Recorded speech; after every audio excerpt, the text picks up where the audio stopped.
और क्या ये भी कि आपकी अगली सांस के लिए जरूरी ऑक्सीजन का मिलना इस बात पर निर्भर है कि आपसे मीलों दूर किसी समुद्र में एक बड़ी सी शार्क मछली एक छोटी सी मछली को खा पाएगी या नहीं।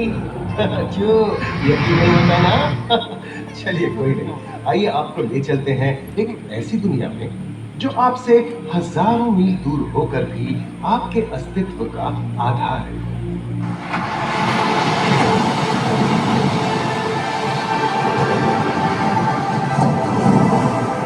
ये महासागर है, मीलों दूर तक फैला हमारे जीवन का केंद्र, जिसका पानी हर देश की सीमा से परे है। हमें सांस लेने के लिए जरूरी ऑक्सीजन का 50 से 80% इन्हीं समुद्रों के पानी से आता है।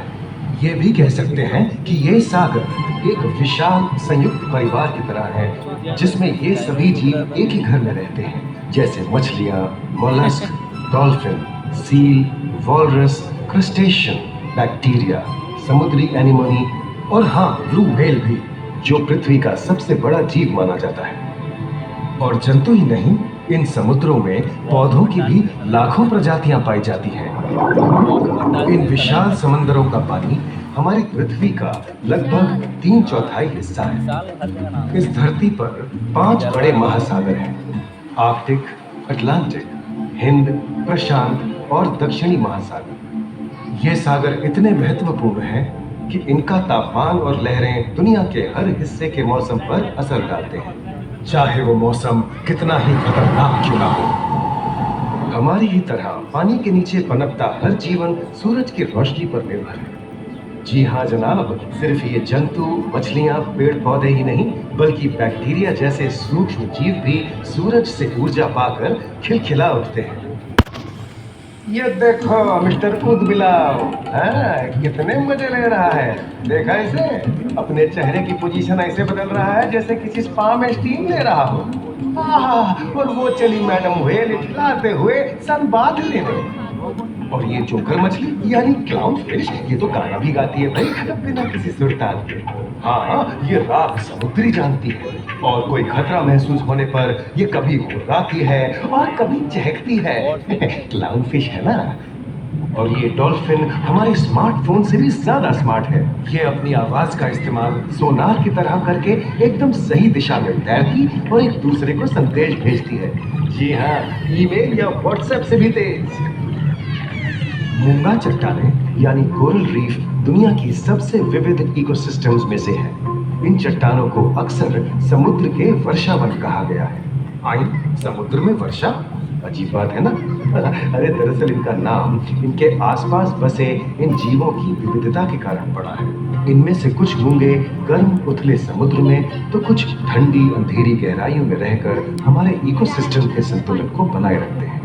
पौधे हमारे इकोसिस्टम का एक बहुत ही महत्वपूर्ण हिस्सा है और पानी में ऑक्सीजन का सबसे बड़ा स्रोत है। इस नीले पानी में मौजूद कई पौधों में से एक बहुत ही महत्वपूर्ण पौधा है फाइटोप्लैंक्टन, जो पूरी दुनिया की ऑक्सीजन की जरूरत का लगभग 50% बनाकर हमारा अस्तित्व बनाए रखता है। इन समुद्रों में पहुंचने वाली सूरज की रोशनी की मात्रा के हिसाब से उन्हें 3 क्षेत्रों या परतों में बांटा गया है। सतह के सबसे नजदीक वाली परत को यूफोटिक जोन या सनलाइट जोन कहा जाता है। जाहिर है कि यहाँ सूरज की सबसे ज्यादा रोशनी पहुंचती है और 90% समुद्री जीवन इसी परत में मौजूद है। अगली गहरी परत को डिस्पोटिक जोन या ट्वाइलाइट जोन कहा जाता है। इस परत तक सूरज की सिर्फ 1% रोशनी पहुंचती है, जो पौधों के जिंदा रहने के लिए काफी नहीं है। तीसरी और सबसे गहरी परत एफोटिक जोन या मिडनाइट जोन है। यहाँ सूरज की रोशनी बिल्कुल नहीं पहुंचती। ये परत पूरी तरह से अंधेरी और ठंडी होती है, बिल्कुल किसी हॉरर मूवी के सीन जैसे। ये कई जगह पर इतनी गहरी होती है कि यहाँ आसानी से माउंट एवरेस्ट जैसे ऊंचे पहाड़ भी समा सकते हैं। और इसकी सबसे गहरी जगह है प्रशांत महासागर में मरियाना ट्रेंच। महाद्वीपीय तटों के साथ लगे उथले समुद्री इलाकों तक पहुंचना आसान है, लेकिन ये समुद्र का सिर्फ 10% है। समुद्र की गहराई जितनी बढ़ती जाती है, उतने ही वहां के हैरत अंगेज जीव जिन तक पहुंचना मुश्किल होता जाता है। ये समुद्री जीव पहले तो अपनी खूबसूरती से आपको झलते हैं और फिर अचानक एक खतरनाक रूप ले लेते हैं जिनसे बचना मुश्किल ही नहीं, नामुमकिन है। और ये क्या, अचानक ये रोशनी कहां से आई? ओहो, ये तो जेलीफिश का झुंड है जिनकी रोशनी एकदम डिस्को लाइट की तरह लगती है।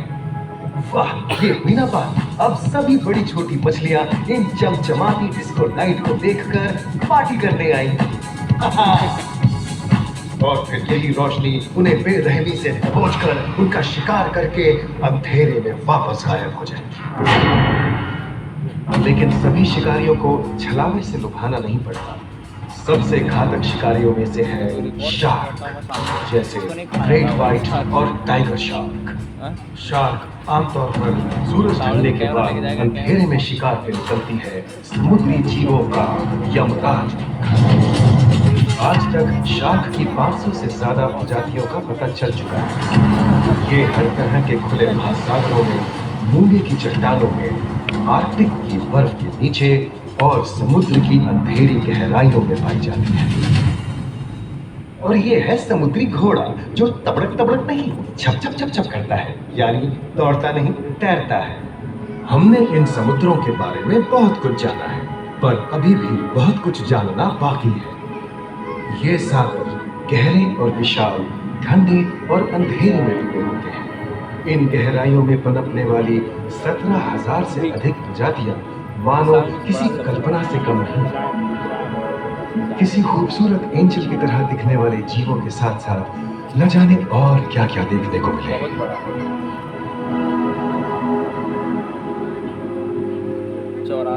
इन विशाल सागरों के इकोसिस्टम इनके बाहर तक फैले हैं।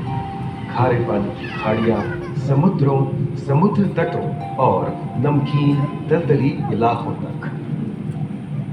मानव जाति दशकों से प्लास्टिक, जहरीले रसायन, तेल और ऐसी कई चीजों को पानी में बहाकर समुद्रों को नुकसान पहुंचा रही है। कई समुद्री जीवों या मछलियों की दर्दनाक मौत और उनकी इस तड़प का जिम्मेदार हमारी मानव जाति ही है।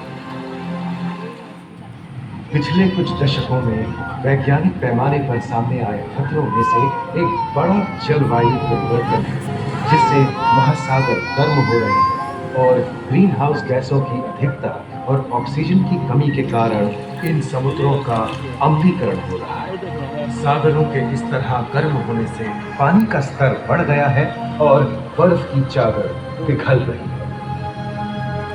इस विनाशकारी बदलाव के परिणाम स्वरूप समुद्री जीवन खत्म हो रहा है और पूरे इकोसिस्टम के लिए